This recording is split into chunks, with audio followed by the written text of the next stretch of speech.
যে আমার কি সাবজেক্ট হচ্ছে রোমা নাকি হার ফ্রেন্ডস। দেখো সবকিছু আমি একটু কেটে দিব। দেখো এই নেদার নট পর্যন্ত আমি কেটে দিলাম। নট অনলি থেকে বাট অলসো পর্যন্ত আমি এটাকে কেটে দিব। বাট অলসো পর্যন্ত আমি কেটে দিব। আসসালামু আলাইকুম।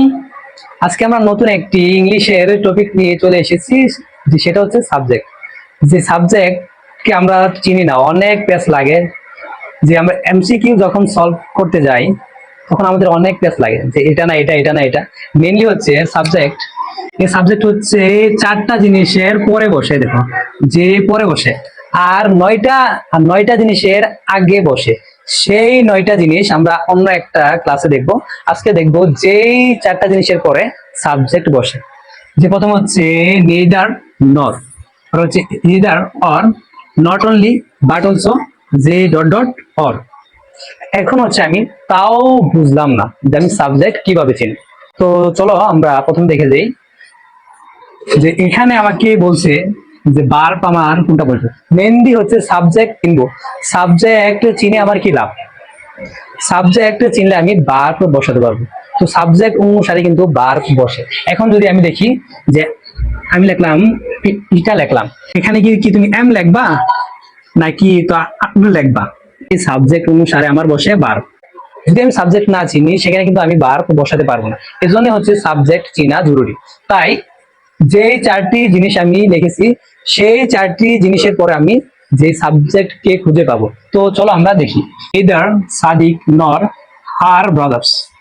এখানে আমি সাবজেক্ট কাকে দেবো? সাবজেক্ট কি আমার সাদিক নাকি হার ব্রাদার্স? এখন খেয়াল করো, এখানে কিন্তু আমি বুঝতে পারতেছি না। এই জন্য হচ্ছে যেই চারটা জিনিসের পরে আমি সাবজেক্ট পাবো, যে নেইদার নর পর্যন্ত। নেইদার নর পর্যন্ত যা আছে সবকিছু আমি একটু কেটে দিব। দেখো এই নেইদার নর পর্যন্ত আমি কেটে দিলাম। এখন যা থাকে তো ওটাই হচ্ছে আমার সাবজেক্ট। দেখো এই হার ব্রাদার্সটাই কি আবার যে সাবজেক্ট। এখন হচ্ছে আমার বার্ব এখানে কি বসবে? নিড নাকি নিডস? কি বসবে? তো এখন দেখো যে শেষে আমার কি আছে, শেষে যদি কোনো এস থাকে, সাবজেক্টের শেষে যদি এস থাকে, তার মানে ভার্বের সাথে আমার এস হবে না, হবে না, হবে না, হবে না, হবে না। এখানে হবে আমার নিডস। তো এরপরে বাকিটুক আমার পড়ার কিন্তু প্রয়োজন নাই। যদি বাকিটুক যদি তুমি পড়ো শুধু তোমার টাইম নষ্ট হবে, আর কিচ্ছু না। এখন হচ্ছে সেকেন্ড। দেখো নট অনলি বাট অলসো। এখন এখানে আমার সাবজেক্ট কে? হি সিস্টার নাকি শুধু কি? এখন সেম জিনিস দেখো, যেই চারটি জিনিসের পরে আমার সাবজেক্ট বসে। দেখো নট অনলি থেকে বাট অলসো পর্যন্ত আমি এটাকে কেটে দিব। বাট অলসো পর্যন্ত আমি কেটে দিব। দেখো এখন বাট অলসো পর্যন্ত কেটে দেওয়ার পরে যেটা থাকে সেটা কি আমার সাবজেক্ট। দেখো সাবজেক্ট হচ্ছে আমার হি। এখানে কি আমার গো হবে নাকি গোস হবে? এখানে আরেকটা ট্রিক্স আছে। যদি যদি সাবজেক্টের সাথে এস না থাকে, তার মানে ভার্বের সাথে কি হবে? আমার এস হবে। তো এখানে হবে যে গোস। গো হবে না, হবে না, হবে না, হবে না। এখানে যেই কাজটা তোমাদের অবশ্যই করা লাগবে, এই চারটা জিনিস যে মুখস্থ, এই চারটা জিনিস অবশ্যই মুখস্থ করা লাগবে। এটাকে কিন্তু তোমার অবহেলা করার কোনো কারণ নাই। যদি তুমি এমসিকিউ ভালো করতে চাও, এই চারটা জিনিস কিন্তু তোমার মুখস্থ থাকা লাগবে।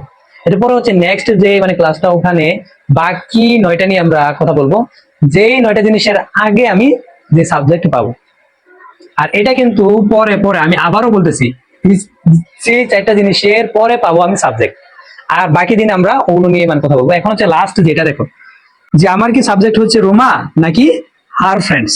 দেখো এখানে হচ্ছে যে ডট ডট অর পর্যন্ত আমি কেটে দিব। এই দেখো এই অর পর্যন্ত আমি কেটে দিলাম। এই পর্যন্ত কেটে দেওয়ার পরে আমার কি থাকে? আমার থাকে হচ্ছে হার ফ্রেন্ডস। এখন যদি আমি এখানে ওই যে আগের যে রোলসটা আছে সেটা ফালাই, সাবজেক্টের সাথে যদি এস থাকে তার মানে কি আমার ভার্বের সাথে এস হবে না কি? যদি ভার্বের সাথে এস না হয় তার মানে কি? এটা কি আমার আছে? এটা নাই। তার মানে হচ্ছে কি আমার, এটা হচ্ছে আমার আনসার। আজকের ক্লাসটা অবশ্যই তোমরা মজা করে শিখতে পারছো। আর সেই মজা যদি না পাও, সেই মজা পাওয়ার জন্য তোমাকে এই চারটা জিনিস কিন্তু অবশ্যই মুখস্থ থাকা লাগবে। তো আশা করি আজকের ক্লাসটা তোমরা উপভোগ করতে পেরেছো। আজকে এই পর্যন্তই। ভালো থাকো, সুস্থ থাকো, আল্লাহ হাফিজ।